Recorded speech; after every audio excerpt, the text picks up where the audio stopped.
Today's guest will absolutely challenge everything in your checkbook and on your calendar.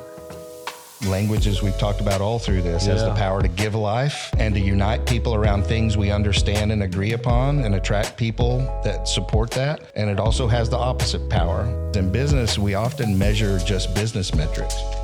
And if you're building a culture and culture is important, then you need to have measurements, because what we choose to hold value in, we measure, and what we measure informs what we do.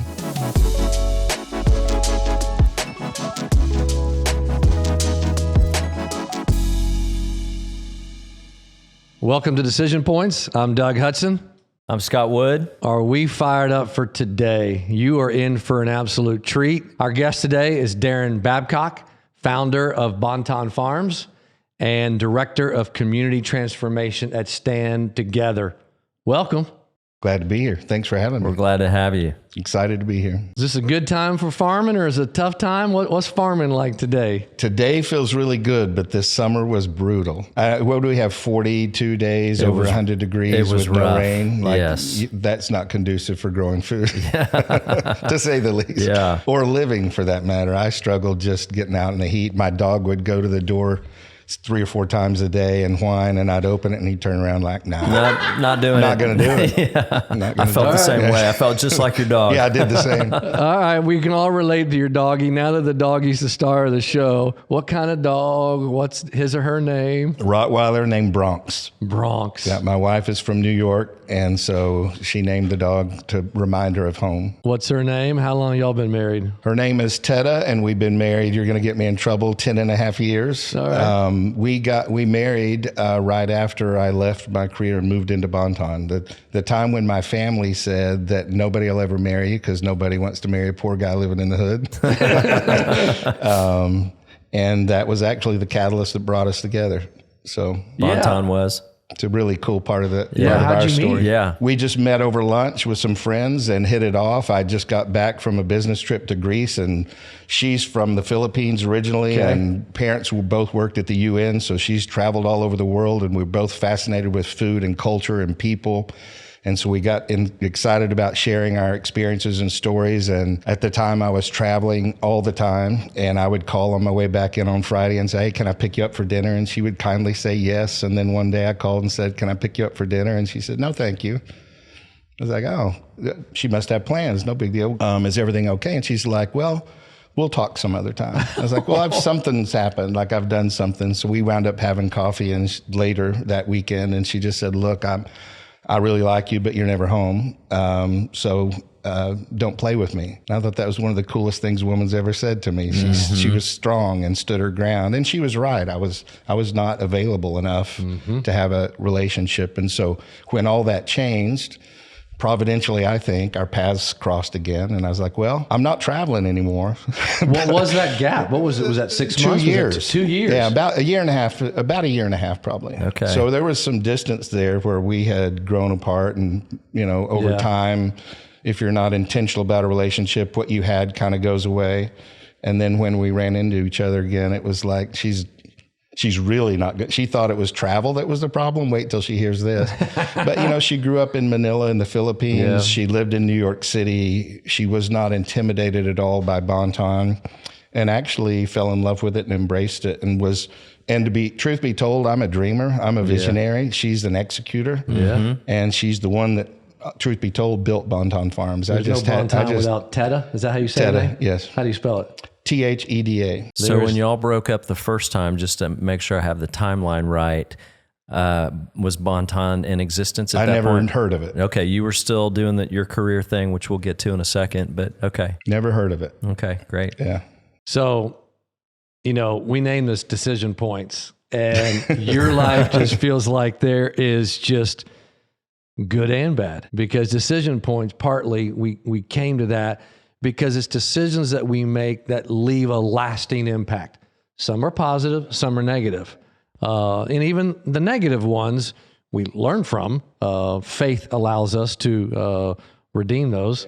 But all right, where were you raised, and walk us through some of your background? I was raised in Amarillo, Texas. All right. I come from an amazing family, but a very humble family. Yeah.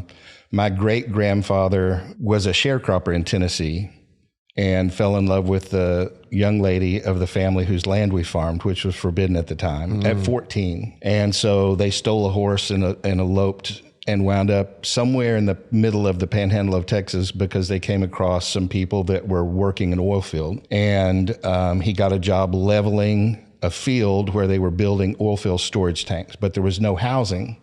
So they literally lived in what they called a dugout, or a hole in the ground. My great-grandmother got pregnant, and when they were finished drilling with oil, the chuck wagon that was there preparing meals for everybody, for all the workers, the story is that it was too cumbersome to travel with the chuck wagon on the back of the wagon, so they'd leave the cook shack part behind. And so my family, because my great-grandmother was pregnant, they allowed them, or he had to fight for it. I don't know that part of the story, but they got to move out of the hole in the ground into the cook shack. Wow. And that's where my grandmother was born. So we come from very humble beginnings, very blue collar. My dad was the first one in our family to go to college. And so my experience as a child growing up in the middle class was new for our family. So I think I was raised very traditional, the way that maybe an old school man was raised, not to show emotion. That whatever we go through, you're supposed to be the strong one and you pick it up and keep going. And I watched all the men in my family model that. And I was taught a lot about work ethic and character.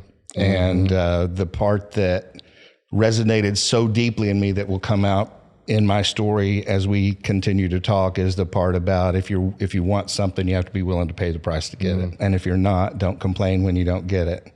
And that became powerful for me, but it also became a demon for me. I think the balance in everything in life, striking that balance is critical. And for me, I put way too much emphasis on my ability to control things by how much of myself I would apply or give to it. Okay. Daron, let's just walk right through there. Let's go through there. So walk us through, you went to college. Where'd you go? University of Oklahoma. No way. Let's go. On a wrestling scholarship. And this was... When you went, top five, still top five wrestling? Number one? Excuse me. No offense. My wife went to OU. She was not on the wrestling team. Okay, Daron, I got to call you out on this. Like, your ears look normal. Yeah. Like you don't have all cauliflower. Because I wrestled too. Yeah. But I didn't wrestle in college. I wrestled in high school, and we still wore headgear. Yeah. But, so all through college? Through college. My freshman year was 1984. I was a freshman with Troy Aikman and Brian Bosworth and Wayman Tisdale and Mookie Blablocks. My wife was a freshman the exact same year. I thought I was all that, getting recruited to the top team in the country. I'm sure. Got there, and we had 3 Olympians come back from the Olympics. 2 of them won a gold medal. Wow. And I'm like, I don't belong here. What weight class did you wrestle? I thought I was going to wrestle 158, which is what I wrestled in high school. So I went down to 150 and couldn't make the team at that. So I went down to 142 and finally made the team, but I couldn't sustain the weight. Yeah. So, the coaches do this thing. We have 3 Olympians, 2 gold medalists standing in front of us all around the room. There's the Hall of Fame of the Olympians, the national champions, the world champions, and all the stuff, all the accolades. We were the top-ranked team in the country. We were top-ranked. My freshman and sophomore year, we never won it. We got second both years. It was during the string of Dan Gable in Iowa. They won 9 in a row. Mm-hmm. And so my freshman year, we scored more points than any team had ever scored in the history of NCAA wrestling, and we still got second. Yeah, and didn't win. Wow. And so that was difficult, but we had a large recruiting class because we were the top team. Yeah, and the coaches, anybody you wanted. Yeah, coaches sat us down and gave us this lecture about saying, look, out of this class, statistically, 3 or 4 of you may have a chance to have your picture on the wall. The rest of you may not even make it through your 4 or 5 years here. Mm-hmm. There's going to be some of you that have already reached your full potential. You don't have what it takes to take it to the next level. There's going to be some of you that can't manage the balance between your education and athletics, and you're going to screw something up and lose your scholarship. Some of you are going to think the college life and experience is a lot more fun than cutting weight and having people trying to rip your limbs from your body. And those that are willing to pay the price, that do what it takes, you have a chance because you're at the top university with the top coaches, at the top competition, and you have all the ingredients to be what you want to be. And they handed out these shirts that said Oklahoma Wrestling on the front, and on the back it said what I'd always been told: if it is to be, it's up to me. So everything was just reinforced. Which category did you fall into? Yeah, well, I never reached my full potential, I guess. My picture's not on the wall. But they were speaking your language. But that was my language. Yeah, and 100%. yeah. And in hindsight, my picture's not on the wall because I loved a little bit of all of that. Yeah. So you graduate from OU? Graduated from Oklahoma. My wrestling coach was from Ephrata, Washington. So part of my story was, with these Olympians, I didn't believe I belonged there. And so my confidence really was hurt. If you don't believe in yourself, like at that level, everybody's a good athlete. The difference is your mentality. Yeah. I had a really bad mentality, so I was struggling. And the coaches were this one particular coach was just riding me like he wanted me out of there. And so finally, after practice one day, I said, I get it. If you don't want me here, I'm not going to waste your time. And I walked out, and he followed me out, and he's like, why do you see me harassing everybody else? I said, no, that's my point. And he's like, well, I don't waste my time on people that I don't think have it. 100%. Like I'm trying to pull out of you something that I see that you don't see yet. Yep. And we went to a tournament after that, and I got immediately thrown to my back in the first match. That when you're a freshman, the coaches don't coach you. You get the graduate assistants coaching you. Yep. So I've got a kid coaching me, and our head coach walks by and says, how's he doing? He said, not good. He got thrown in his back the first period. He's down 5-0. He slapped me on the butt and said, it's okay. He's a warrior. He always comes back. Like, that's not even true. But when people speak into you, well, it would never been true before, because in high school, you dominate in high school. It's only when you change levels that you all of a sudden have to. So that's not true about me. That had never been a part of who I was, but I wasn't a great athlete compared to others at that level. But what I could do is I could press them so that by the end of the match, I had a chance if I was willing to take them places they didn't want to go. And so it became who I was. And I think it's a huge part of our work in Bonton and even in business is that I think we have the power to speak into people. Yes. Life and death. We can do great damage with our words, or we can spark genius into people through how we support them with our words or not. I don't want to digress too much, but so I was a wrestler too. I had a coach similar to yours, and I was going through our attic recently and found the program from the wrestling banquet. And this was my sophomore year, and the coach, he wrote something about every athlete. And what he wrote about me was, once Scott finally realizes the potential that he has, he will be great. But it was basically saying the same thing. I didn't believe in myself.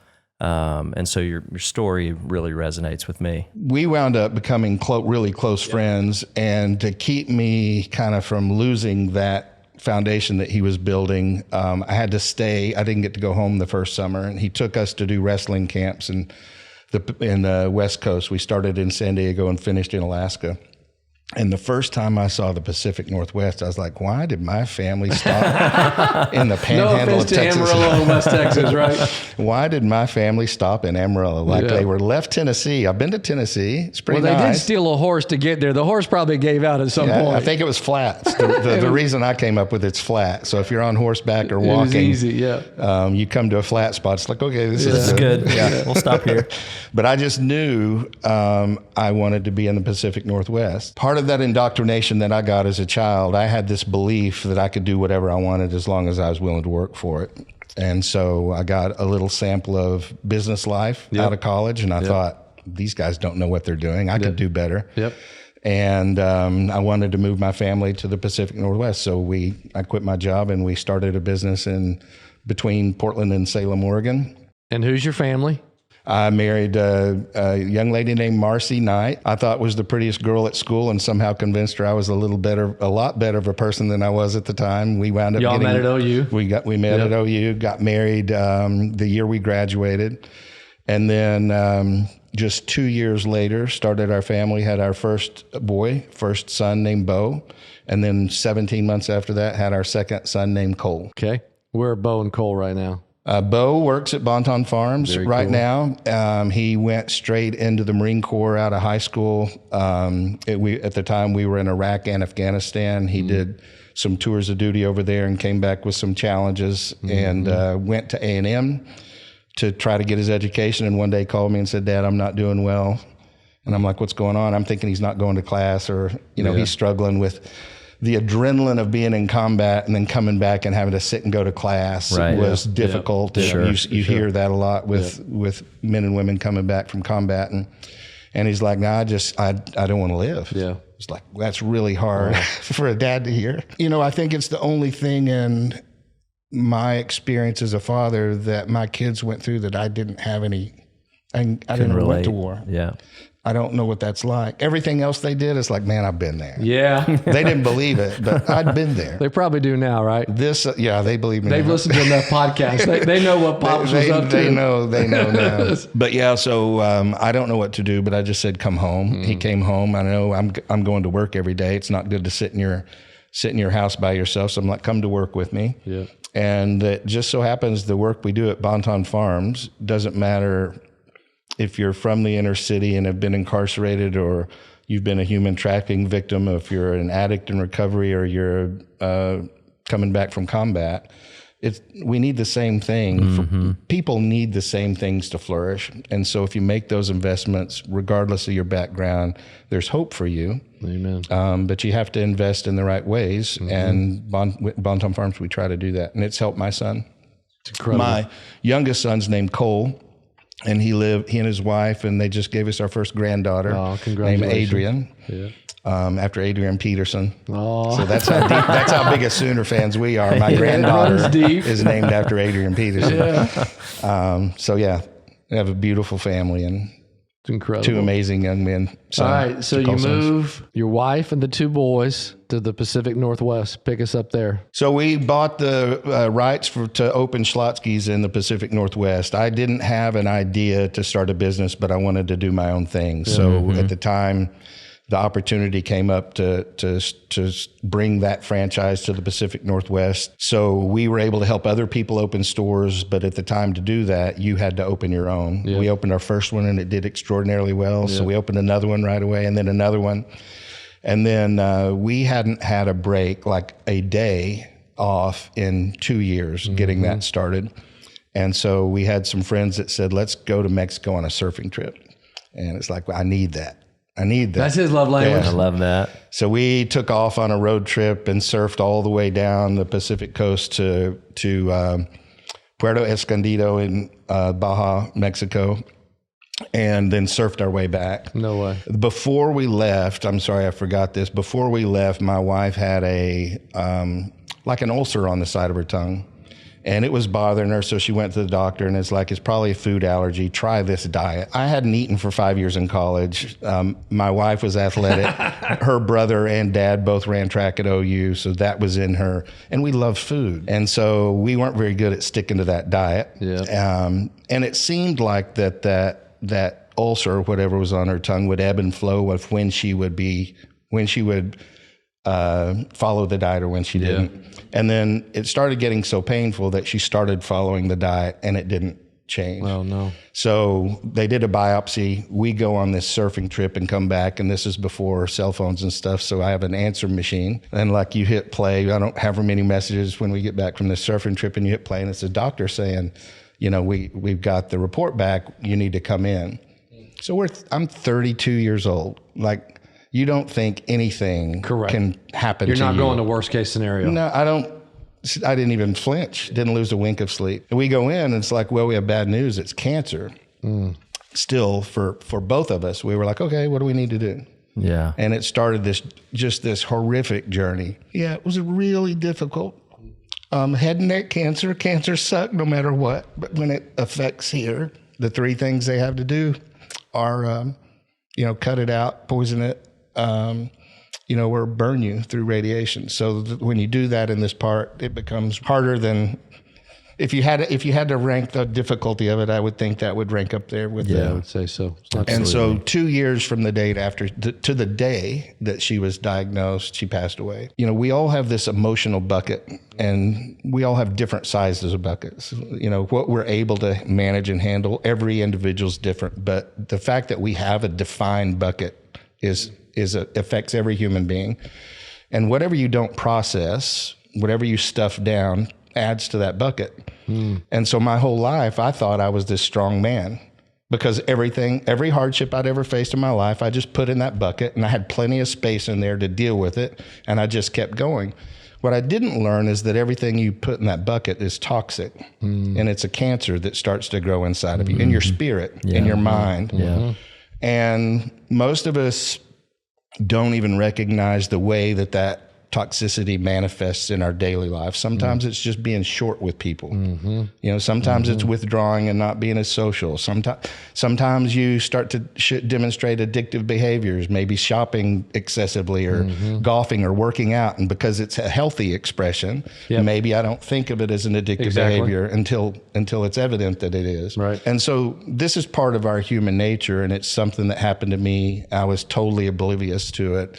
And then when she passed away, my bucket overflowed. Like I had no space for it.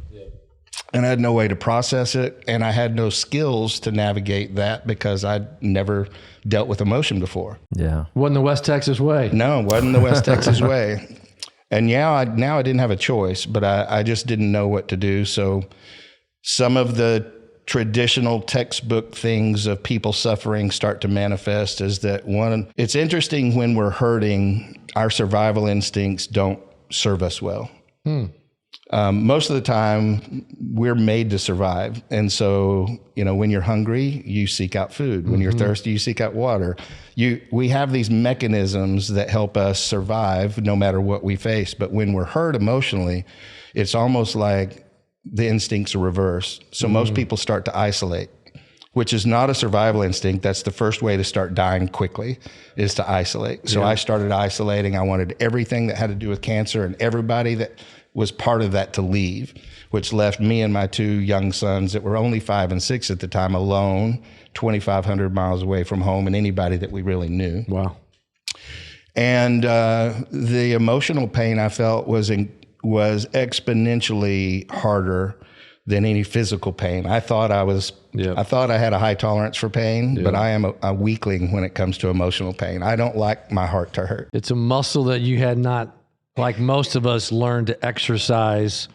I have a friend who calls it the struggle muscle, and most of ours are pretty weak. Oh man, mine is weak, and I do not. I would rather be hung upside down by my toes than to have emotional pain. To this day, it's a problem for me, but I didn't know how to deal with that emotional pain. And the only way that I found relief was through hurting other people. Yeah.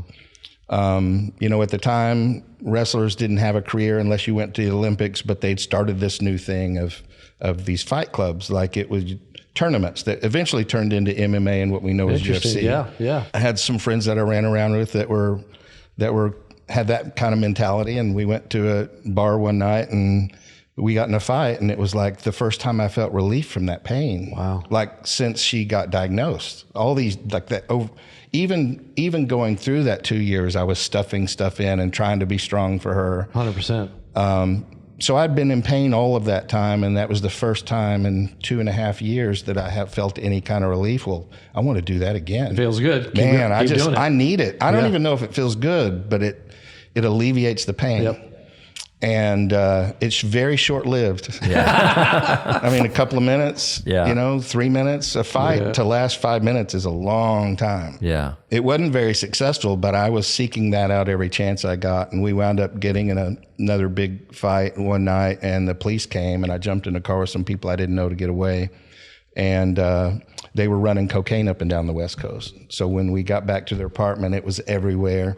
I'd never done that before, but I didn't care. Yeah. At this point, I didn't care about anything. Correct. You lost all hope. And I did it that night in their apartment, and it's like, wow, I didn't feel that pain. And I didn't feel it for hours.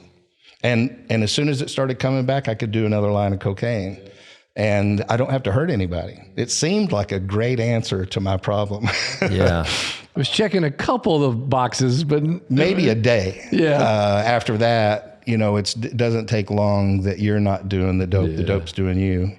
And for me, it was very quick. It had me like that. And I wound up in really like in a place where my heart still beating. There's still blood flowing through my body, and I was still breathing, but I was dead. Yeah. And I don't think I think it was the margin of between life and death was really close for me, is how bad it was. And you're still running the Schlotzskys at this point? I was not doing anything. Not doing anything. I hadn't paid, I was going through depression, which I don't have that in me. Yeah. It was foreign to me. I didn't know what it was. I thought I was dying. Yeah. I didn't care. I had no appetite for anything. Yeah.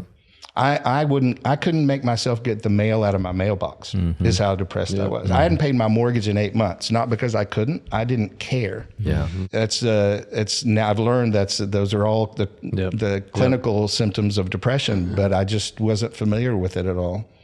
So I wasn't doing anything. They were kind of they were on self a pilot. People that cared about us were kind of doing the best they could, but not. We got one of the catalysts for us having to sell was we had one of our people steal a pretty good chunk of change from us that started things, and just you can't run a business when you're not present. Yeah. And so eventually it all crumbled down. Everything crumbled down. Go through rehab. And well, the first part, because this is really important, I didn't go through rehab. Okay. People that loved me carried me when I had given up. Like, I can't stress that enough, because most people will not be able to find their way out of that space if somebody, again, it's where we started this conversation. People will either speak life into you or death into you. And in that time, I had people that cared about me when I didn't care about myself, that surrounded me and wouldn't let me go further down that trail. incredible. And it's because of them. The first 2 rehabs I went to, I jumped out the window and ran home. And so it was not a free will thing where I just all of a sudden had this poignant point of light and I knew I wanted to get it together, and I worked so hard to rebuild my life. So this group that did an intervention with you, were they the third try? They were first, second, and third. They didn't quit, which is, I think, another really important thing. I know so many families who have loved ones, friends and family or family that are struggling with mental illness or addiction or things like that, and you don't know what to do because there's this really fine line between enabling and empowering, and how do you strike that? And it is a really fine line. We don't have time to get into the nuances of that, but I think the persistence of never giving up is something that I would encourage anybody going through that. No matter what boundaries you draw for yourself and your family, you can't give up. Powerful right there. I just want to sit there for a minute too, that I think you would say there, Daron, if it was a choice between drawing a boundary and giving up, you never give up. Never give up. And of course, as you said, it's more detailed than that. And if that's where you are in a situation, if you are the addict or you're trying to care for an addict, go seek help, go find friends like Daron and friends that you know, because don't get isolated, and but never give up. You pick it up from there. You go through rehab. So I go to rehab. I'm on suicide watch because I won't participate. I don't think suicidal, but I wouldn't have mind dying. Like I was putting myself in situations that was very probable. It just didn't happen. Right. I don't think I'd have done it myself, but I wasn't participating. They were worried about me, so they had me on suicide watch. So they sent some men down to talk to me that were addicts in this recovery center, but they'd been there a while. They weren't better, but they were better. Yeah. And one of them was, and part of the thing I tell people all the time is that getting sober is the easiest part of it. It's the shame that once you get sober, you have to deal with, that it becomes the hurdle, the big hurdle. And so for me, I just felt so horrible. You know, the story I've told you, it's so incongruent. with everything everybody had invested me and believed in me, taught me to be, and I knew better, and yet I'd become victim to this. I'd succumbed to this. And it's humiliating. And that's the hardest part to deal with. And so just one of them was a doctor. They were good, normal people, and I needed to see good, normal people struggling too, because I was not feeling very good about myself. And they weren't better, but they were better. And so the competitor kicks in and it's like, well, if they can do it, I can do it. And I started participating. And, second day they told me I needed to meet with a spiritual counselor. And I was like, I didn't believe in God before. The fascinating part of that is that 2 days after I met with that counselor, I was in my room trying to figure out if my life was redeemable, and I couldn't find a way to yes. I don't even know. I fell on my knees after no knowledge I possessed could get me there, and I just said, God, I don't know if you're real, but if you are, I quit. When you said I quit, was that I quit, I surrender? I don't even know. I didn't believe in God. I didn't know who he was. Yeah. I just knew I had no hope. And so I was willing to, I turned over every other rock. So maybe that's the last rock, which is, I think, profound because I know this isn't about faith or anything like that, but it's just part of this story that I think that religion would have you think that there's all these formalities that you need to go through to connect with God. And for me, it was just being at the end of my rope. Like I had no faith. I don't know what I meant. I don't even know if I meant quit. I don't know if somehow in that really dark and desperate situation, when I said, God, I don't even know if you're real or not, but if you are, and if you want this mess I made, I quit, that something happened inside of me that's unexplainable that I couldn't stop smiling. I'm an addict in a recovery. I haven't seen my kids. I'm in my mind, the worst thing I'm struggling with is selfishly how humiliated I am at what I've done. Because I was always raised that the character of a man's exposed when you go by the difficult thing, by when they're in the dark places. How do you respond when things are tough? Well, look what I did. I folded. And so part of it was this selfish side of me that's embarrassed of who I was. And the other part was this fatherly side that, what have I done to my children? They lost their mother and now they've lost their dad because of choices I made. That's a bad place to be in. And then how can I smile in that situation? Like, how can I have some peace inside in that situation? But I had total peace. Yeah, that's right. That spilled out through some kind of joy that had this expression on my face that was joyful. Wasn't happy. But there was something really profound happening. And that was the beginning of my redemption, that journey of recovering and rebuilding and learning those really hard lessons from that really dark and difficult time that hopefully I strive today to share with everybody that will give me voice. So it's one of the reasons why I'm grateful and willing to have these challenging conversations even to the day, and hope that somebody that hears this may have a seed that helps them through whatever they're facing. I can promise you somebody's being encouraged. There's no question there's people that will hear this and need to hear it. Daron, there's so many things, and we typically connect and relate more through people's other struggle than their successes, because we all struggle, but most of us don't want to admit it because of pride. We can see ourselves in the struggle. We can see ourselves, and for someone, you are doing the most courageous thing, and that is because you were able to finally release it all. The courage to tell the story is what gives someone else the courage to go face something they need to probably go do. Fascinating. I had no place to go. I had shut my businesses down. Part of our plan wasn't, we didn't want to be restaurant operators. We did that as a vehicle to do the real estate. Okay. That if we could get the restaurants to flourish long enough that we own the real estate, that was where their true payout would be. So the good news is we bought the real estate of the properties we'd open. And so even though I had ruined the business side of it, we had equity in the real estate. So for 2 years it took to unravel and to sell that business.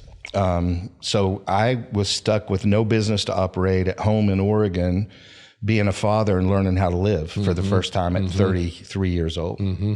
And I was alone, and it was an incredible gift to have those 2 years with very little to do, where I could just let what I had learned marinate and digest it and practice it without a whole bunch of interference and external stuff that could have maybe caused me to lose my balance. I just think that was a real gift for me to have those 2 years of relative solitude with very little outside noise to grow into this new person I was trying to become and to restore the damage I did with my kids. So Bo and Cole, those 2 years, they're like 6 and 4, 7 and 5. 5 and 6 when it happened. So now it's probably 7 and 8. So the three of you just hanging in Portland for a couple of years, kind of trying to starting the rebuild, learning how to be a mom and dad. And learning how to be a father, because I was 25 when we started having our son, 25 and 26 when I had both my kids. And I had a great role model as a father, but it's just different. When you try to apply it, like I tried to be a lot like my dad to my kids, but when you try to live it out, it's a lot easier said than done.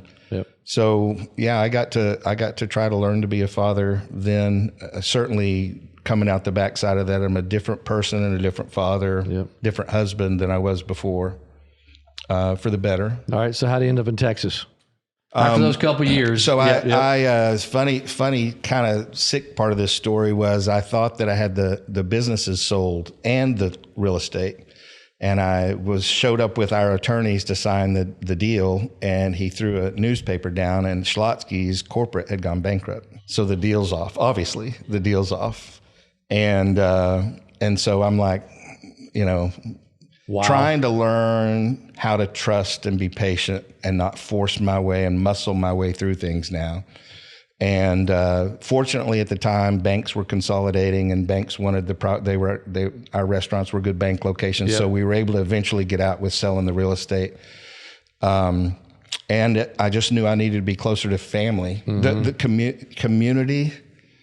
Your people is what matters in life. Like I don't know how you prioritize things, but I'm just telling you, when everything gets stripped away, the things that matter are profound relationships. It's what saved my life. It's what I see save other people's lives in Bonton every day. It's not the stuff we do, it's the relationships we build.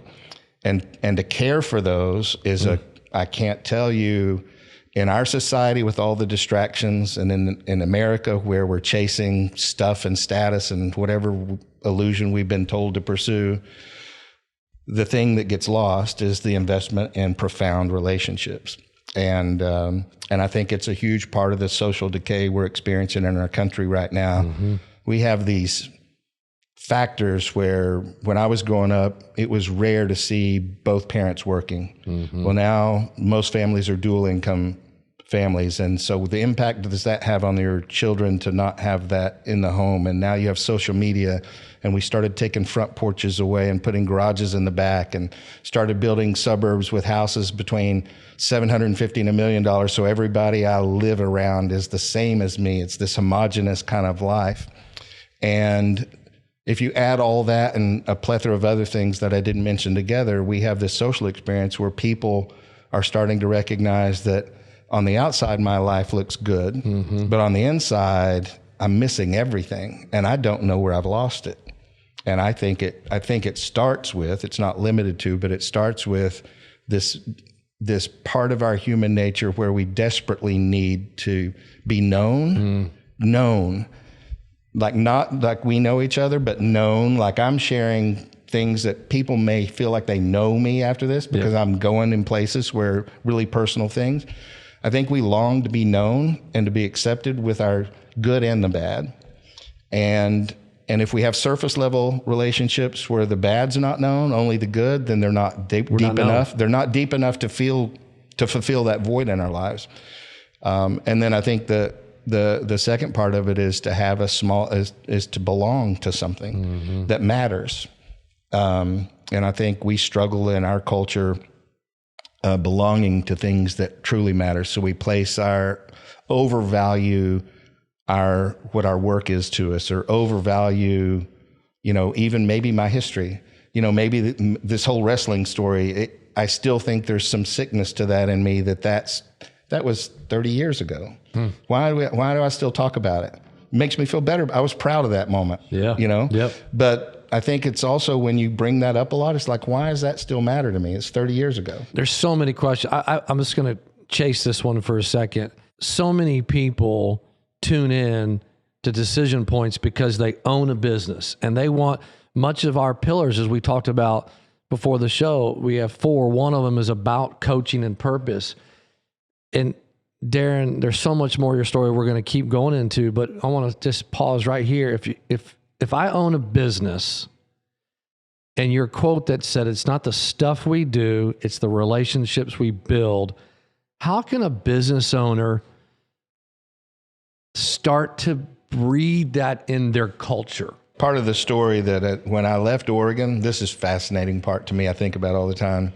I'll never forget driving from Portland all across Idaho, Wyoming, and as I got to the Oregon-Idaho border, I'm sitting there, my mind is filled with all this stuff, and I'm like, God, thank you for giving me a fresh start. I'm going to leave all this behind. I'm never going to mention it again. Like you've given me a new life. Famous last words. Yeah. I got to chase this for a minute. Your comment you made that we are doing stuff as opposed to building relationships. On Decision Points, who we're trying to serve is a person who owns a business, and obviously we're all broken vessels to some degree. But I want you to coach me up, how does a business owner start to bring this into the culture of their business? Business got to make money, right? But culture, we all know it's about culture these days.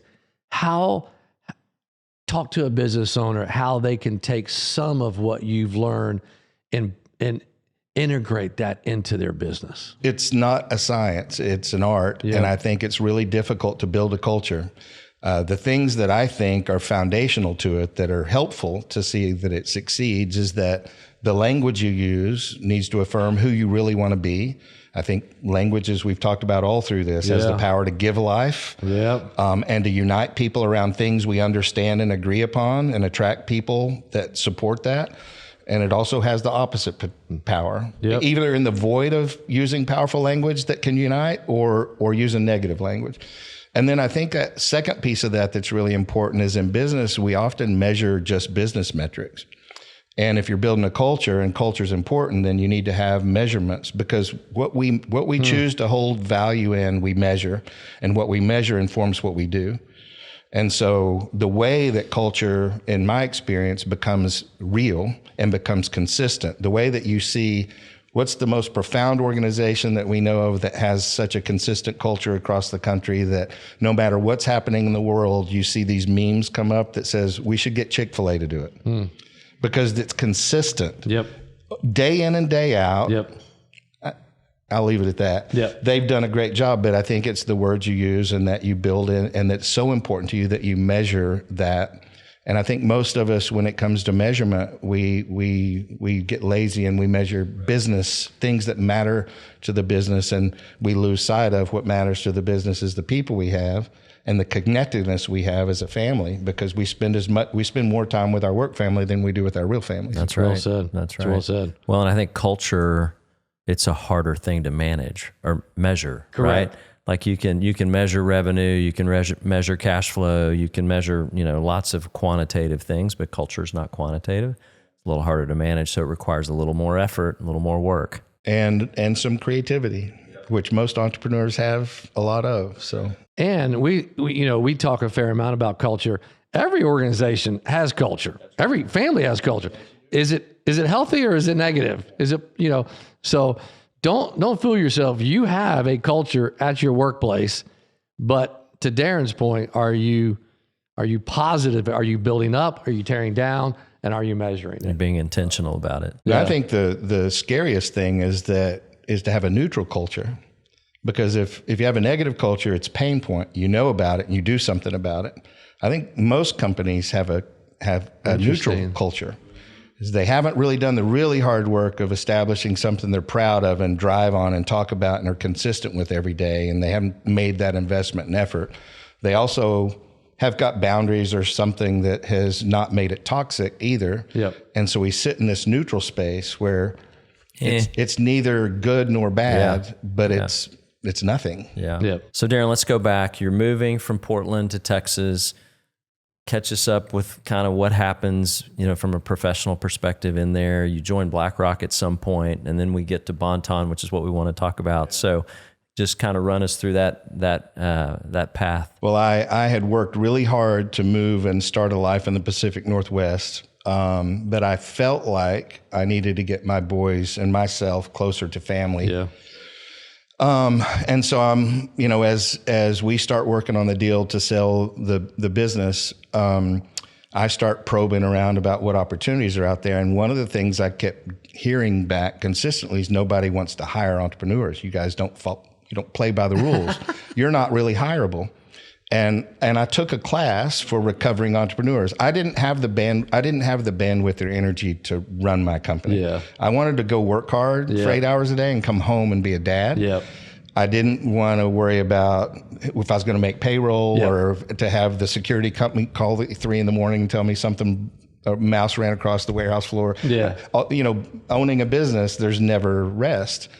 So I took this class, and they had me reach out to people that were influential in my life.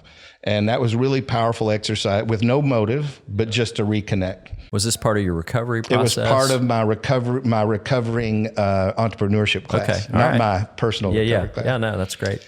And so I reached out to people that when we were going through that really difficult time, I had just stopped talking to, because everybody you talk to, you have to tell that story, and I don't want to do that. So I called my first boss out of college that had become I thought I was going to change the world, and I was bad. And I had no confidence, and he coached me into how to translate what I had learned in athletics to applying it in business. And it made all the difference for me in the world. And we became really close friends of not only me, but my family. And so I talked to him, and he was the CEO of a supply chain company. And we talked, and he didn't know all that had transpired. And 2 weeks later, after we talked, he called and said, "Hey, if I send you a plane ticket, will you come out and meet with me?" So I was like, "Sure."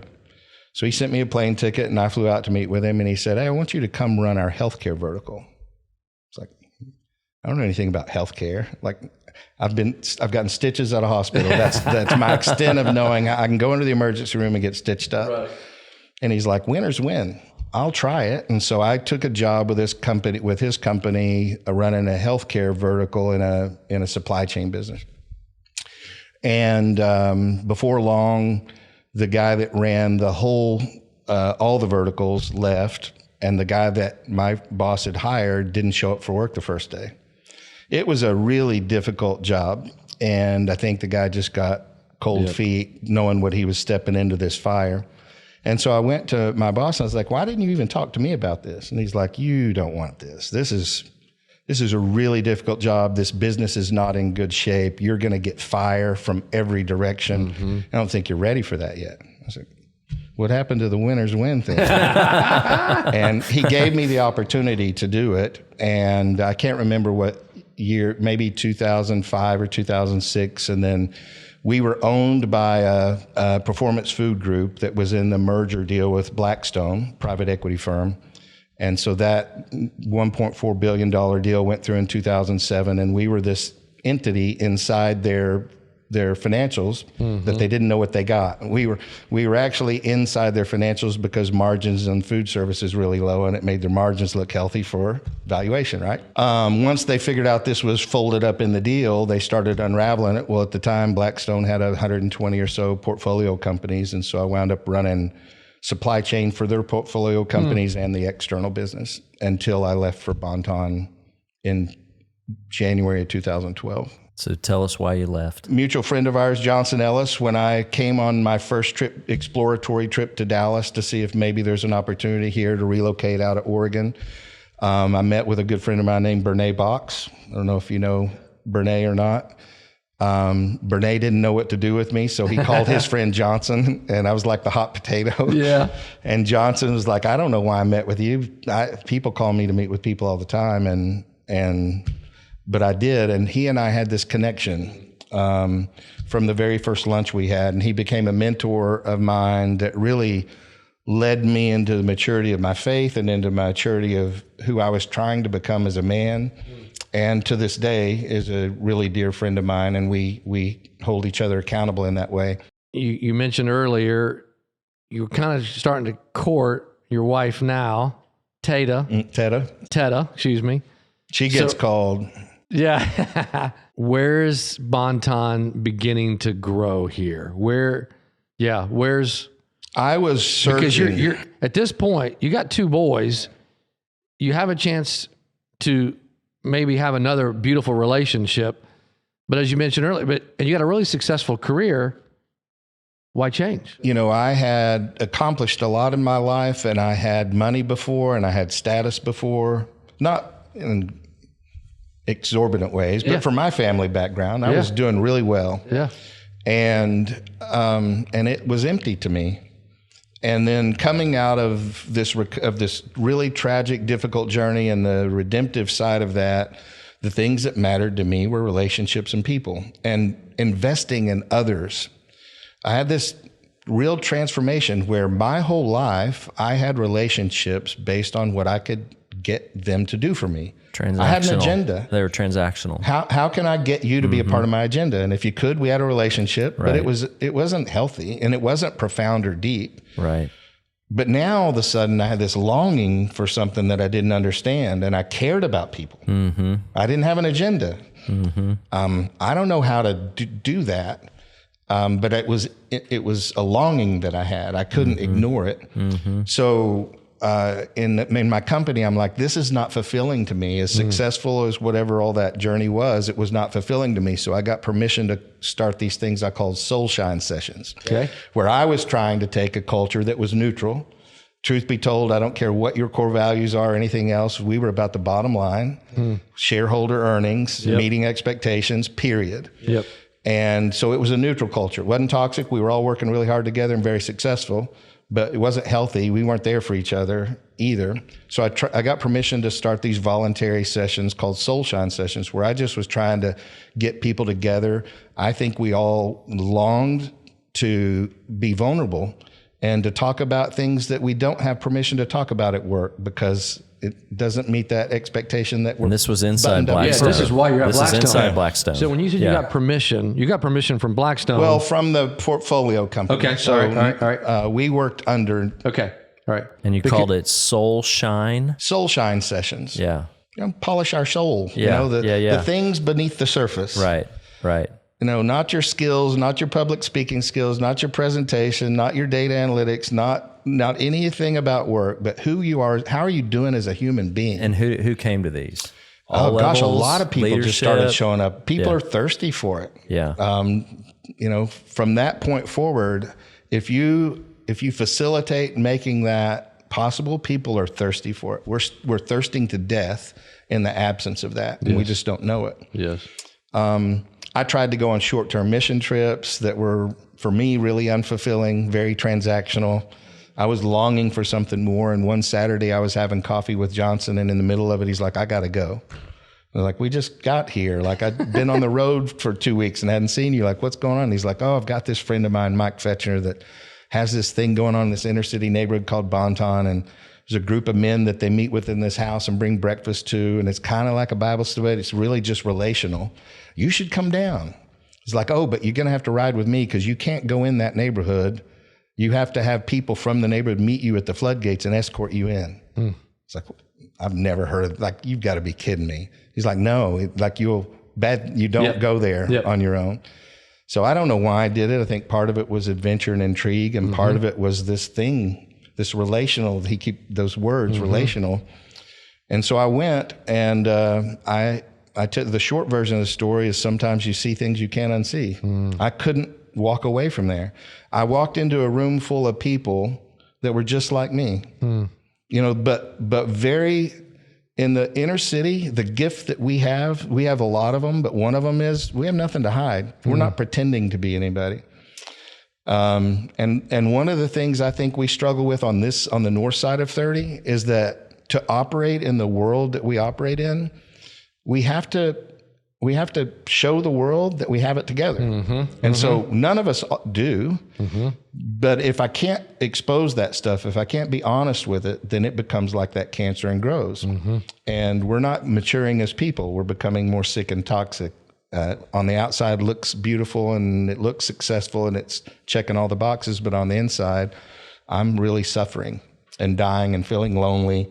And unless you're an incredibly disciplined person, you start trying to seek that void, filling that void in other ways that break apart families and causes businesses to crumble and a bunch of other things, but it's almost all negative. So how long was it from that first visit to the house that Saturday morning to you left Blackstone and now you're full on? My guess, so I think it was about 6 months in that I started having this internal conflict that it had become the highlight of my week. I could not wait to land on Friday, get my stuff unpacked and get my clothes washed, and load up in the car Saturday morning and go visit my friends in Bonton. I lived in Frisco, so it was... And what are you doing every Saturday? I would go down there and just be in relationship with these guys, listen to them, and then after listening to them, try to impart some wisdom or just to be a shoulder to lean on.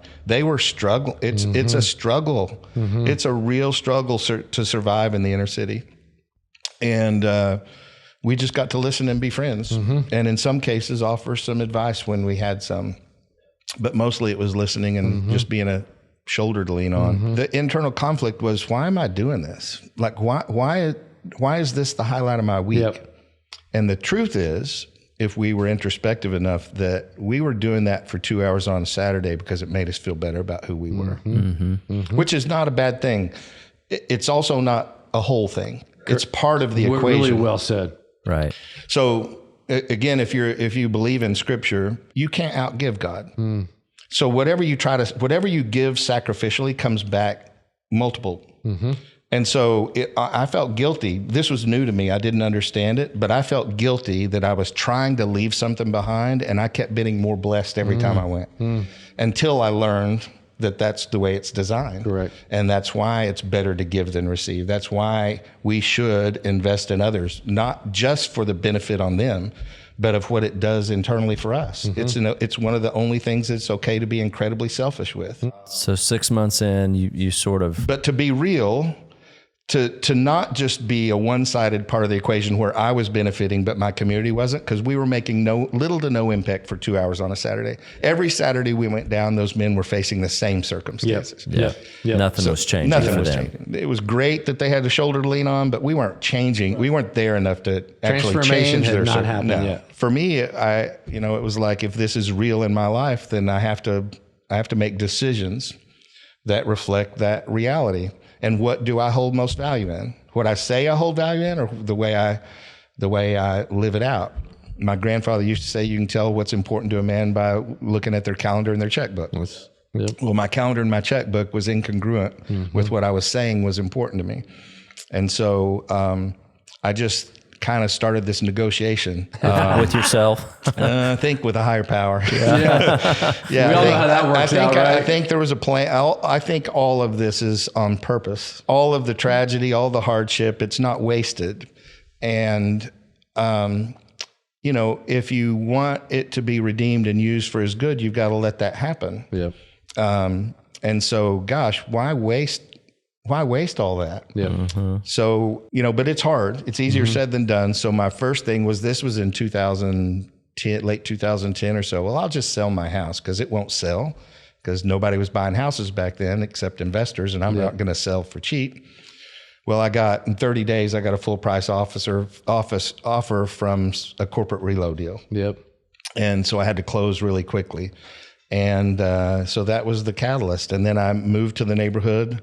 There's no place, even though that I had just resigned from my job and I had no income, I didn't qualify for low income, which is fascinating. In Bonton, you couldn't live there unless you were low income. Everything was designated low income. There was a Habitat house where a family moved out in the middle of the night, couldn't make it, and defaulted. In our neighborhood, you don't ever move in or out during the daytime. It's one of these strange things that's unique to our culture. Nobody wants others to see what you have, so you'll see moving trucks in our neighborhood at 2 or 3 in the morning. This family did that. Well, the people, the vagrants and stuff that are out on the street at 3 in the morning come and rip all the copper out as soon as they see somebody leave their house. Yeah. So now the house is open. It gets turned into a trap house, a dope and prostitution house. They call them trap houses. Bill Hall, who was the CEO of Habitat for Humanity, was at City Hall saying, hey, one of my Habitat houses has been turned into a dope house. That's not what we're about. But so I'm letting the city know, and I'm also saying I need to secure it some way. I need somebody that'll move in there and secure it, or somebody to help me in this situation. And they're like, well, this crazy white dude came down here and said he was trying to buy land, but all the land we have in the neighborhood is bought with bond money that has a designation that has to be used for low income. So maybe you should call him. So Bill called me, and I moved into an active dope house. And so we did a lot of research on this story. A fact, Darren, you moved to the neighborhood with no concept of Bonton Farms in mind. No, I didn't go. You just knew you needed to be there. I went to be present with my new friends and with your friends. What I call family now. Incredible. So yeah, pick it up. You move into this house? Well, it was I had 6 men. You can't move into that neighborhood, or you couldn't move into that neighborhood at that time unless they allowed you to move into that neighborhood. And so I had 6 men that said, we're willing to fight for you to be here. So that was one of the gifts of the 6 months of you going down there on Saturdays. I bet you those 6 men were all probably in that room, or friends of the people in that room. So I had 6 sponsors and 5,000, 6,000 adversaries. Wow. And it was a war. They lost family over it. Why was there blood over this? Man, our history is so, we've done so much harm. And I think my opinion is that, we have this foundation, first sentence of the second paragraph of the Declaration of Independence says, we hold these truths to be self-evident, that all people are created equal with certain unalienable rights. And then we did that at the same time slavery was there. And so we've recognized how horrific that was, and all of a sudden civil rights come. And even the time period after slavery we still didn't believe people were equal. Mm-hmm. We had this time period of deep segregation, where we still treated African Americans as animals versus humans. And then civil rights happened. And I think what happened is people like us, to just overly generalize, people like us felt like we had an awakening, and that finally the barriers had been removed. Our sins from the past have been recognized. We've repented from those and turned and changed our ways. And now we should move forward. And if you were one of the victims of that past, it doesn't feel like we're okay to move forward yet. Yep. Because there's not this acknowledgement. We still have a hard time talking about it. And I don't know that what you don't acknowledge, you can move past. And so I think having really difficult, honest conversations and being in proximity of people that have suffered of that and still have anger and pain from it. And to recognize that while civil rights was catalytic for change, we have 825 neighborhoods across the country that were designed to be separated and without resources by design. And that I think because civil rights happened, we never went back and said, well, we need to fix that. And so I can go to any city in the country and I can I can ask a number of questions. What's the zip code with the lowest graduation rate? What's the zip code with the highest teen pregnancy rate? What's the zip code with the highest crime? What's the zip code with the highest incarceration rate? What's the zip code with highest diabetes rate? What's the zip code with highest unemployment rate? What's the zip code with the lowest household income? And it's the same zip code for all of that. And we design that. And the great news in that, like, this isn't a downer, because if we design that and got those outcomes, we can redesign it and have different outcomes. It's a systems thing. This is what business people do. Like, we should all be solving we the should problem. be chomping at the bit for the opportunity to change the world, because we have this one last bastion, this new frontier that's never truly been tackled yet, that creates all of this human suffering. And what we do is, for some reason, when it comes to these issues, we don't ask the kind of questions we ask in business. We ask surface level questions like, I don't want to see the homeless people on the street here, so what do we do about homeless? We must build a shelter. In business, we go, why are there so many homeless people? Where are they coming from? What caused that? Like, you would go all the way back to where it happened, and then you would fix what happened. When it comes to social issues, we just take the acute symptom and say, let's throw money and do something at that. We feel better about ourselves and we move on. And now we are in the richest country in the history of the world, in Dallas, one of the richest cities in the richest country in the history of the world. I had to give a TED talk on this, and it was humiliating, because the guy that spoke before me was a smart cities guy talking about predictive analytics, something that I'm not smart enough to dive deep into, but I'm really passionate about predictive analytics and business intelligence, and talking about how it makes our cities run more efficient. But he spent a good portion of his time talking about autonomous vehicles and how there's a thing coming, and that they make over 1 billion calculations a second at 70 miles an hour to be statistically safer than with one of us behind a wheel. The lady that spoke after me was a geneticist from the Mayo Clinic, talking about something that was dear to me, because in Bonton, we have the highest diabetes rate, which leads to kidney failure, which puts people on dialysis, and absent a kidney transplant, they're going to die. So she's talking about organ transplantation, and how with new technology, with stem cells, with your own DNA, they can make a brand new heart, liver, and kidney and lung. The whole thing of checking on the back of your license that you're an organ donor, and God forbid you get in an accident, and trying to care flight it to the person that needs it while the integrity of it's intact, to the danger of the surgery, to the rejection medicine that follows, that's a thing of the past. They can make a brand new heart, liver, and kidney and lung. And I'm up there talking about, I live in a food desert. In one of the richest cities in the richest country in the history of the world. We have 40 of them in Dallas County in 2023. We import 40% more food than we consume into this city, and we can't figure out how to solve that problem. But we have a car make 1 billion calculations, like at 70 miles an hour. We can make new organs out of stem cells, and we can't figure out how to get banking tools so that predatory lenders aren't the primary resource for capital and credit. We can't figure out how to get food there when we throw away 40% of the food we import into the city. We can't figure out how to get health care there. We can't figure out how to bring equitable education that's not built on property tax, so that in poor communities we don't have the same kind of dollars to go into our schools to fund teachers and resources.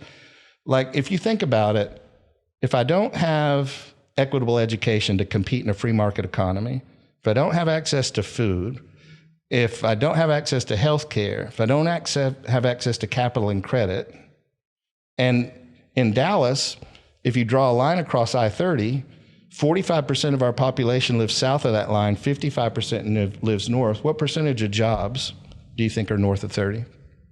85. 95.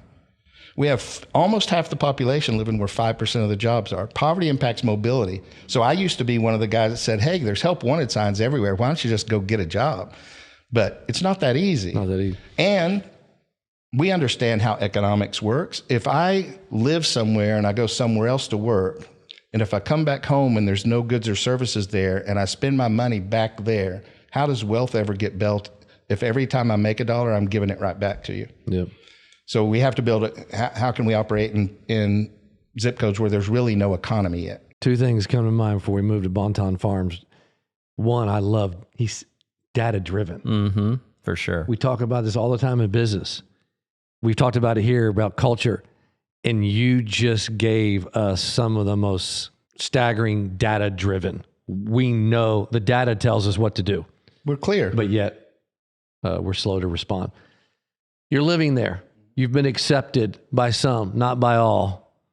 Walk us through how we get to Bonton Farms. The men, those 6 men that fought and bled for me to be there, the main barrier, the acute barrier that they informed me about was they couldn't get work. They had background. And they were having a difficult time get work. And I didn't understand it's not just that they had a background, it's a host of things. Correct. It's an ecosystem. But I didn't understand all that. And so I was like, well, I can help you we can work together, get a job. I like, if I could we owned 120 companies. Right. So if I can introduce you to somebody that runs one of those companies, like, what would you tell them? Like, what do you, tell me what you, sell yourself. Because again, this is helping me. I hope it helps the listeners. When you move there, you're still with Blackstone. No, I'd quit. You did quit. Okay. All right. But you understood. You knew you could. Well, I still have relationships. Yeah, exactly. Okay. Keep going. I could pick up the phone and call. Exactly. And you had that Rolodex to go, in a sense, source jobs. I can get you a meeting. If I got you a meeting, what would you tell them? Exactly. It was like I was speaking Mandarin. Yep. Nobody gave me a word back, just these blank stares. And it occurred to me, they didn't think they had any value because they thought the value was in education, experience. I was like, no. At the time, I was a big follower of every 2 years, IBM does this global CEO study. I haven't followed it in a while, but they used to do every 2 years, IBM would do this global CEO study, like 550 CEOs. And it was really informative of market trends globally. And this one particular study right before I moved to Bonton was about the loss of the basics, that trying to find people to work today that understood the importance of punctuality, being on time, of working hard through the course of the day, of having a contribution mindset, what it means to add value. You don't get paid by the hour, you get paid for what you do in the hour. And somehow we've lost that. Showing up with a good attitude, being a good teammate, not just being somebody that spots problems, but somebody can spot a problem and think about and offer up potential solutions to a problem. Those are all things you need no education or experience to do, but are highly valued in the marketplace. Yep. And there's a lot of people that have jobs that aren't doing any of those, and we're going to go take them. So we started a job training program by deciding we were going to get experience by cleaning up our neighborhood. We'd torn it down all these years. Now we're going to invest in it and clean it up and serve our neighbors and use that to document. Can you be trusted to show up on time? Can you solve problems? Are you going to help your team or are you going to destroy your team? And that I would measure that. And when you were consistent in those measurables, then we'd build a resume around it and I'll get you some interviews and we'll go get jobs with it. Sounds great, doesn't it? Failed miserably. I thought it was a genius idea. It just didn't work. And because there's a host of, it's an ecosystem. Right. And I was not aware of that. And so once we started to understand, well, gosh, if I'm too sick to show up, even if all that stuff were true. Correct. Then it's not going to last very long because I didn't take care of you being well. If I didn't invest in you as a person and you come out of prison where if somebody disrespects you, you get punked every day of your life for the rest of your thing. So it feels like I'm going to die if I let somebody disrespect me. Well, we get disrespected every time I get in my car and drive down the street, I get disrespected. Do I have the courage and confidence to not let it bother me or am I going to act like a child? Correct. Well, that has to be trained because that's a muscle. And it's not, and it's been used in the other way because of my experience. So we've got to teach people life skills that become part of them, not just to tell them, but that they have the safe place to experience them and to fail and to pick themselves up and keep learning. We had to figure out how to get people to their job. The first guy I successfully helped get a job to looked like the linebacker Ray Lewis. It was almost Mike Tyson-ish because he had this really high voice, but he looked like had tattoos from his ears down. Big man, gentle as could be, but he looked scary. Yep. And he's the first, he really hard worker. He got the work ethic down right out the bat. So he's the first one to get a job. 2 weeks or so in, my doorbell rings. I go to the door and he's got his shirt's wet on both sides. He's just bawling like a child, like the... And I'm like, what's going on? You okay? And he's like, I'm just afraid I'm going to lose my job. And if I lose my job, I'm going right back where I came from. Man, I can't lose my job. I was like, hold on, what's going on? He's like, well, they're trying to repo my car. It's like, you don't even have a car. I drove you to your interview two weeks ago. And he's like, well, I know, but they asked me on the application if I had transportation to get here. I didn't think they were going to hire me. So I said, yes. When they called me for the job, I had to go get a car. They're trying to repo it. I said, that makes no sense. It hadn't even been a month yet. And he's like, oh, I pay weekly. Like, I've never heard of weekly car payments. Bring me your paperwork.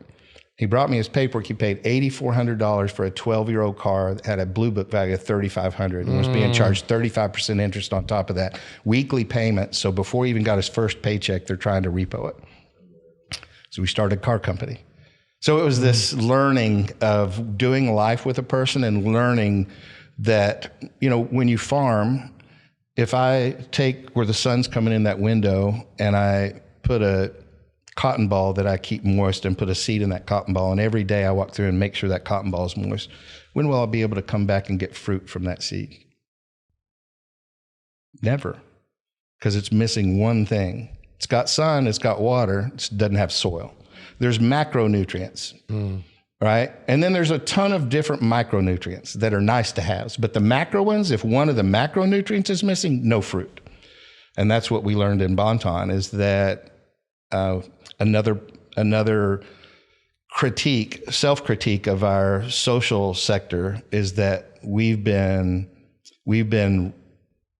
I want to say forced, strongly encouraged, maybe is more accurate, to do one thing well. I can't tell you how much pressure I got from funders that would invest in our work, that absent their investment, we couldn't survive, that said, you've got mission drift, do one thing and do it well. And I'd always look at them and say, what do you do? Like, I have an insurance company. Do you have accounting? Why don't you just sell insurance? Get rid of your HR, get rid of your legal, get rid of your accounting, just do insurance, because that's what you do. And somehow we were able to wrestle through that, but the strong encouragements to do one thing well, but people aren't one horse pony, one horse show. We've got to have this ecosystem of things.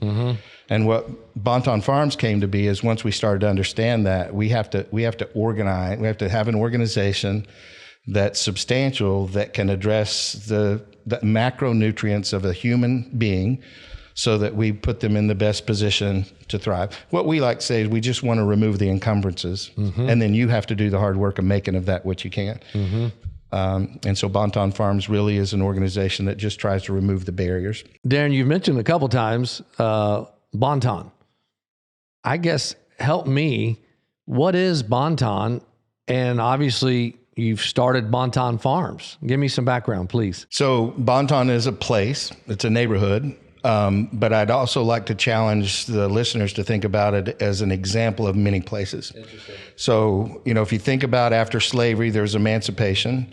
And I can't imagine what it would have been like to be told you're free, but you're not really free. You can't go live where other people live. So it's a freedmen's community. It's a settlement that happened on the bank of the Trinity River because it's a floodplain and nobody else would build there. And places like that, our oldest freedmen's community in Dallas is a community called Joppy, which is just on the south side of Trinity River from Bonton. So this was normal and happened all across the country. This is a neighborhood. This is a community. It's a neighborhood. How did it get its name? Do you know? I know.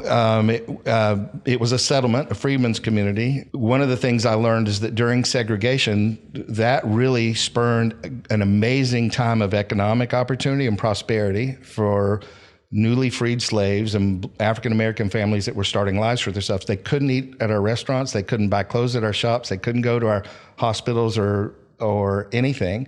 So they had to collaborate to create their own. And it fostered this great entrepreneurship and prosperity. If you're familiar with the story of Black Wall Street, that's the most profound example of that. But that happened everywhere, and it happened in Bonton. The old timers will walk you through the neighborhood, and there used to be a business on every corner owned by somebody from our neighborhood. And so as prosperity happened, our community started trying to buy land and homes in the established neighborhoods, and they were met with bombings. So the original reference to our community wasn't Bonton. It didn't have a name. It was referenced as Bombtown after those bombings. Ray Charles got his start about 2.5 miles up the road at the old Woodman's Lodge, and people would go to Deep Ellum and the Woodman's Lodge and listen to live music.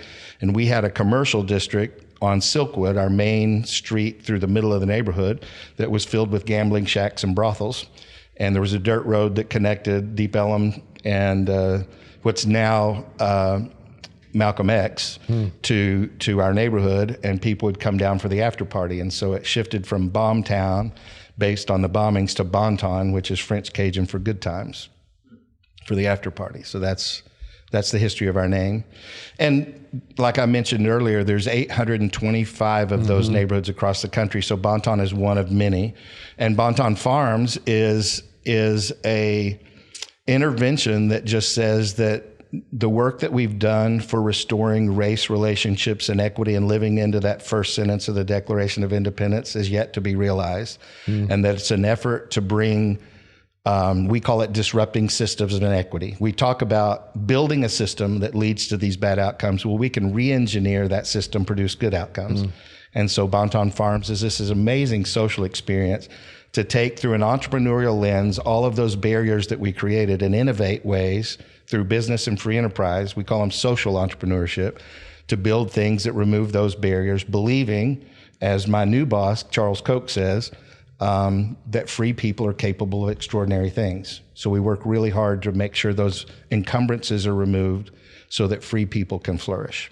So in the beginning, it was you were farming, right, to bring food. We were trying to create jobs. Right. Most of the people we were working with to create jobs were too sick to work every day. Yeah. I started asking why everybody was so sick, and they told me it was a food desert, which I'd never heard of before. So we the planted a community garden. told you it was a food desert. Yeah, As reading about you, I had never heard that term either. Yeah, I didn't know any of this stuff. So the good news is that I think that we have a tendency to go into situations like that and maybe research stuff and then go in and think we're there to fix stuff. Yep. And that absolutely doesn't work. And don't do that. But if you go and listen, you'll learn from the place you should learn from, and it will inform the right way. And then there's equity in the ownership, because I'm not here to fix you. I'm here to come alongside you and to help what you aspire to come to life. And it's a really different relationship. Yeah, 100%. It may sound nuanced, but it's important. It's a very significant It's a very nuance. significant nuance. So early on, it was really about bringing food to the food desert. Was that the first initiative? Everybody told me work was the main thing. Right. And if you're not healthy enough to work, you can't work. Right. So the food thing and the healthcare thing were necessary to help people have stability economically. And what we started to learn is when people's economics stabilize, the family recoalesces. Right. So in Bonton, we have 95% single parent households. We have the highest teen birth rate. We have the highest infant mortality rate. Well, some of that's just due to how hard it is to hold a family together, period. Right. But try and do it with no resources. Yeah. Right. And when that stability comes back, the family recoalesces. You know what the data shows for families that are together versus families that are not, for the outcomes of the children? It's exponential. So all of these things, like we talked about, are about an ecosystem, of building an ecosystem that's conducive for the outcomes we want, which is flourishing. We want to see people's lives flourish. So what we have an obligation, I believe, as society, to see that the conditions are ripe for flourishing versus conditions are ripe for suffering. But I think you're, Scott, pushing into it. But at some point, you guys decide to start farming. Yeah. Why? I mean, I think we know the why. To tell us about the first farm. Well, there's no way to get food. So I have no power to get a grocery store to come there. That's not even the right idea. But we can grow food, and we need work. We need labor. Food has value. So it's a product to sell. So instead of trying to get somebody to hire me north of 30 and figure out the transportation thing, why don't we put our labor to something that produces something of value in our own neighborhood? We have tons of vacant lots everywhere. It's in the floodplain, so our soil is good with this silty loam that has flooded from the beginning of time to this day. Got the macronutrients. Why not do that? So we planted a garden and grew the greenest Bermuda grass in South Dallas for a while until we finally got fruit and vegetables to grow. Our liquor store across the street was selling dope out of it. And a lady had gone in to buy dope, walked outside, shot up, sat on a bus stop bench in front of the beer and wine store across the street and started nodding off, which is normal. But by the time somebody went and checked on her, she had overdosed and died. And so when they found out what happened, the DA and FBI and code enforcement and police come and shut our liquor store down. So it's all surrounded by crime tape. This all happens to be at the same time our farm is starting to produce food. And they're right there our first Side by farm side. and the liquor stores across the street and the beer and wine stores right behind our farm. And so all this is right there in a triangle. And one of my guys is walking in front of that bench, that bus stop bench where the lady died just a week before. And a guy walks up to him and says, "Hey, what do you have in your bag?" And my friend says, "Vegetables from our garden." The guy says, "Let me see." So he opened up the bag, and the guy looked in it and said, "I'll give you $3 for it." So he made the deal. And a code enforcement officer walked across the street and wrote him a ticket for it. Oh. In Dallas, you couldn't have a market garden. You could have a community garden that you grew food and gave it away, but you couldn't create a business where Correct. you produce something of value and sold it. I can sit on my front porch and watch people get sold. Nothing happens. But you sell a vegetable, get a ticket. So I don't want to leave the city in a bad light, because I went down to City Hall to pick a fight. We wound up with an agreement. We got a city block of land to start a larger farm on, that if you've been to Bonton Farms, it's probably what you experienced, where the restaurant and coffee house and the farm is, to see that if the reasons that a market garden were not allowed were valid or not, because it was really based on unsupported fears. And that if there were negative things, we would cease and desist. And if there were positive things, we would help rewrite the ordinances to allow urban agriculture. And so the good news is it was all good outcomes, and we've been able to help rewrite the codes to allow urban agriculture. And more communities across our city are taking their food security in their own hands by growing food on their own. How big is the farm now? It used to be the largest urban farm in the United States. We operate 3 farms inside the city limits of Dallas that are about 43 acres now in total. Wow. So there's going to be a part 2, because I want to come back in part 2 and hear the big vision from here, because we didn't really get to touch on that, but I do want to. That's for our next episode. But just to plant the seed for that, if you think about it, what we do in Bonton, if done really well and right, has the chance not just to impact that neighborhood in our city. That's not our goal. Our goal is to impact those 824 others on top of it. I knew that's where you were going. So that our going. society, we have a country now where we can look ourselves in the mirror and say, we may not be fully there to that aspirational goal but yet, we're making but progress. We're way closer than we were. Because the data drives the right decision. Yeah. So Daron, like, incredible purpose behind your work. And, one of the things we talk about with business owners and entrepreneurs is, when they exit and they leave and they got 30 years and 16 hours a day for the rest of their life, what are they going to do?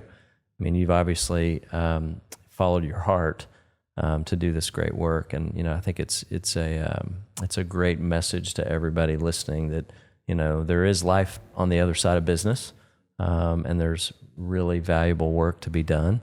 And it's a gift that you've chosen to do it and then share your story with us. Yeah. For all the business people listening, I would just say that your gifts are incredibly needed in the world that we live in, because business leaders and business owners and entrepreneurs are the ones that see the world differently, and that can see through and ask the hard questions to get to things that can actually solve the problems that we're facing in society today. I meet a lot of businessmen and women that are longing to figure out a deeper purpose, and almost just need that invitation to say, why don't you use the gift that you have to do something besides make money and to create jobs for people, which is an admirable thing to do. But in a different season of your life, don't give up on that and just retire to the golf course. Continue to use your gifting to create purpose and value in the world. That's right. Because we have an abundance of problems that are yet to be solved, that your gift is likely to be the missing link in solving them. So many of our listeners too, Daron, I think we partition our lives. I'm going to go make money, and then I'm going to do purpose. One of the things I find very compelling about your story is you, and obviously if you catch just this part, you need to watch the whole thing, because like everyone, Daron is on a journey. You integrated both of yours. I hear you. I'd love for you to, as we wrap this up, I'd love for you to disagree with me if I misstate this. Instead of waiting till you amassed X amount of wealth, you felt the challenge to integrate life and an income. Would you agree with that statement? Yeah, I think it was the big thing for me was deciding what I held most important and prioritizing those things. And so I don't know that if you make everything a priority, that anything's a priority. And so something has to be shuffled. Nothing's important. And because of the hardship I went through, the money and the status thing, while was really difficult to let go of, was not the most important priority or most important thing for me to live a good life. I was scared to death coming out of that, of living a life that in the end would have been an inch deep and a mile wide. And so I try to live and prioritize my life today with things that matter from a legacy standpoint, not for mine, but just I want to live a life of deep meaning and purpose that resonates throughout eternity. And so what things are at the top of my priority list that I'm going to give the most value and time to? And when that deck shuffles, you'll find your sweet spot. Calendar and checkbook match up. Daron, as we close, I want to give you one final shot. I'm a business owner. I'm listening, watching. I want to attach part of my journey or my company to what you all are doing.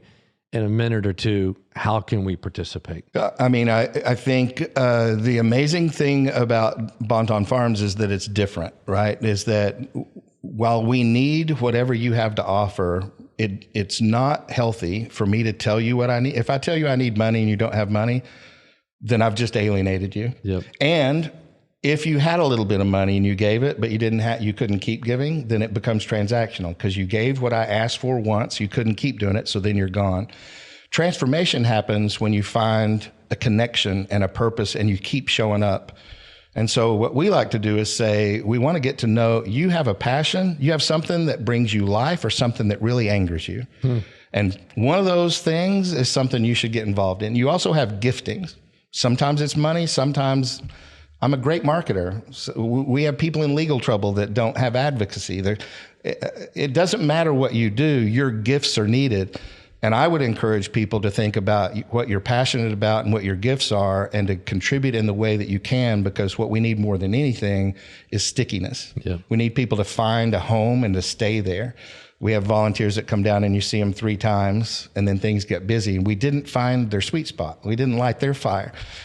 And it's not a one-way street. It needs to be of mutual benefit. And that's why I think part of our nature is that we feel guilty when we feel like we get something when we're trying to sacrifice for others. And there shouldn't be guilt in there. It's a good thing for that because that's the way it's designed to be. I love that you went back to transformational versus transactional. Absolutely. Because earlier in the podcast you said transactional, but you didn't use the word transformational. And I have always loved that, the juxtaposition of those two words and how in my own life, like I don't want to be transactional. Sometimes we are, but I don't want to be. I want to be in relationship and hopefully transformational with those relationships. So there was a decision point for you where you said, I'm not going to be transactional anymore. I'm going to be transformational. There was also a decision point when you said, I'm gonna follow God's call for my life, and I'm gonna push all this other stuff aside. And thank you for the courage to do that, because it's definitely a blessing for all of us to hear the story and an encouragement. Thank you, Daron. You have blessed, I know, Scott and I, and the team in this room, and every one of you tuned in. Thank you. God bless you and your family and Bonton Farms and all of the community and the lives who you all serve, and they serve you. Thank you for choosing to be a part of Decision Points. Have a great rest of the day.